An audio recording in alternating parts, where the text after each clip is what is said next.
Friends, ഇന്ന് നമ്മൾ യാത്ര ചെയ്തു വന്നിരിക്കുന്നത് എവിടെയാണെന്നല്ലേ? നമ്മുടെ സ്വന്തം ചെറുവത്തൂർ. ചെറുവത്തൂരിലെ സാഫ്രോൺ ഹോട്ടലിലേക്കാണ് കേട്ടോ. നല്ല സൂപ്പറാണ്.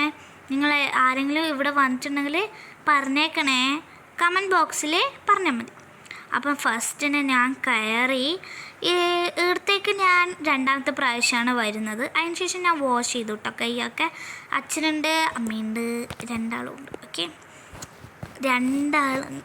മൂന്നാളും ചെയറിൽ പോയിരുന്നുവേ. അത്രയേ ഉള്ളൂ. പിന്നെന്താ പറയുക, ചെയറിൽ ഇരുന്നാടും ഞാൻ വിചാരിച്ചു ഒരു ടിഷ്യൂ കാണുന്നുമില്ല. അപ്പോൾ പുതിയൊരു സംഭവം വന്നിട്ടുണ്ടായിരുന്നു. ഒരു ചെറിയൊരു ബോക്സിലാണ് ടിഷ്യൂ വെച്ചത് കേട്ടോ. അതിന് ശേഷം നമ്മൾ കുറച്ച് ഫോട്ടോസൊക്കെ എടുത്തു.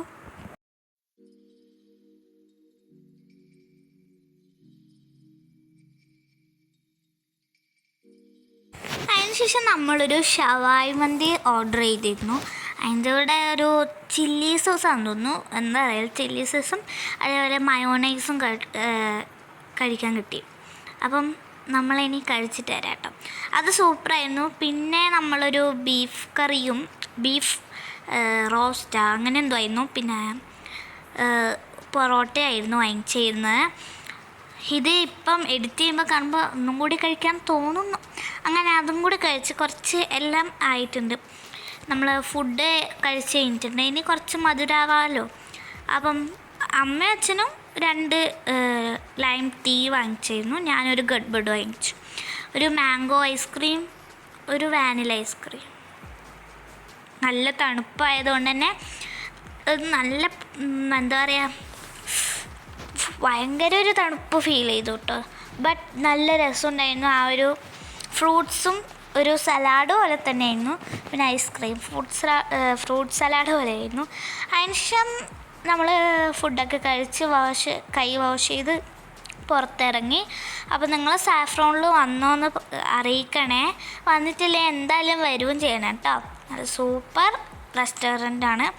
നമ്മുടെ ചെറുവത്തൂർ പാക്കനാറിൻ്റെ അടുത്താട്ടോ. പാക്കനാറിൻ്റെ ലെഫ്റ്റ് സൈഡിലുള്ള ആറ്റമാണ്. അതിനുശേഷം നമ്മൾ പോകുന്ന ആ ടൈമിൽ നമ്മൾ തിമിരി വഴിയാണ് പോയിരുന്നത്. അപ്പം നല്ല മൂടൽ ഉണ്ടായിരുന്നു. അതുകൊണ്ട് തന്നെ കുട എടുത്തില്ല. അതുകൊണ്ട് കുറച്ച് പേടിയുണ്ട് മഴ പെയ്യുമോയെന്ന്. പക്ഷേ മഴ പെയ്തു ഫ്രണ്ട്സ്. ഇപ്പോൾ നിങ്ങൾ അത്ര കണ്ടിട്ടുണ്ടാവില്ല. കുറച്ചും കൂടി കഴിഞ്ഞിട്ട് നിങ്ങൾക്ക് കാണാൻ പറ്റും.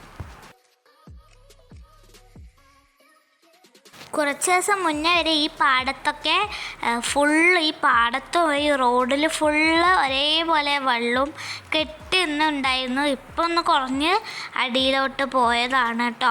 ഫുള്ളിങ്ങനെ വെള്ളം ഇങ്ങനെ കെട്ടി നിന്നതാണെന്ന് അച്ഛൻ പറഞ്ഞായിരുന്നു കേട്ടോ. അപ്പം നിങ്ങൾക്ക് ഈ വീഡിയോ ഇഷ്ടപ്പെട്ടിട്ടുണ്ടെങ്കിൽ എല്ലാവരും like, comment and share and സബ്സ്ക്രൈബും കൂടി ചെയ്തിട്ടേ പോവാവൂ. പിന്നെ കമൻ്റ് ഇടുമ്പം നിങ്ങൾ എന്തായാലും നിങ്ങളുടെ പേരും കൂടി കമൻ്റ് ഇട്ടോ. അപ്പോൾ ഇന്നത്തെ ഇത്രയേ ഉള്ളൂ. എല്ലാവരോടും bye bye and see you tomorrow for another video.